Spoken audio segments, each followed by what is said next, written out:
Bonjour, j'espère que tu vas bien. Je suis heureux de partager avec toi aujourd'hui l'un des textes de l'Évangile des plus simples, mais des plus profonds. Nous lisons Matthieu chapitre 7, les versets 21, 24 et 25. En ce temps-là, Jésus disait à ses disciples, « Ce n'est pas en me disant « Seigneur, Seigneur » qu'on entrera dans le royaume des cieux, mais c'est en faisant la volonté de mon Père qui est aux cieux. Ainsi, celui qui entend les paroles que je dis là et les met en pratique est comparable à un homme prévoyant qui a construit sa maison sur le roc. La pluie est tombée, les torrents ont dévalé, les vents ont soufflé et se sont abattus sur cette maison.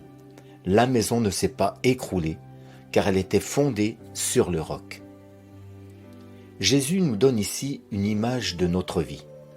Nous sommes comme des maisons qui, pour être inébranlables face aux tempêtes, doivent avoir de solides fondations qui reposent sur le roc. Jésus est ce roc solide sur lequel fonder sa vie. Pour être plus précis, le conseil est de mettre en pratique ces paroles. Connaître les paroles de Jésus sans suivre l'instruction équivaut à de la folie.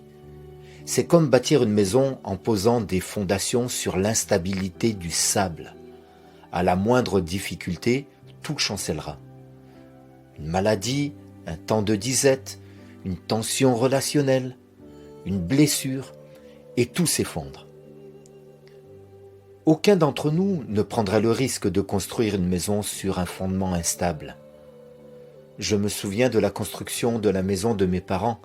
Il a fallu creuser 1,50 m plus profondément dans le sol que ce qu'il était prévu initialement. Il fallait en effet trouver la stabilité nécessaire pour élever l'édifice. C'était long et coûteux, mais indispensable pour garantir la sécurité et la longévité. Veux-tu une vie sûre et durable? Laisse la parole de Jésus creuser au fond de ton cœur pour poser des convictions inébranlables.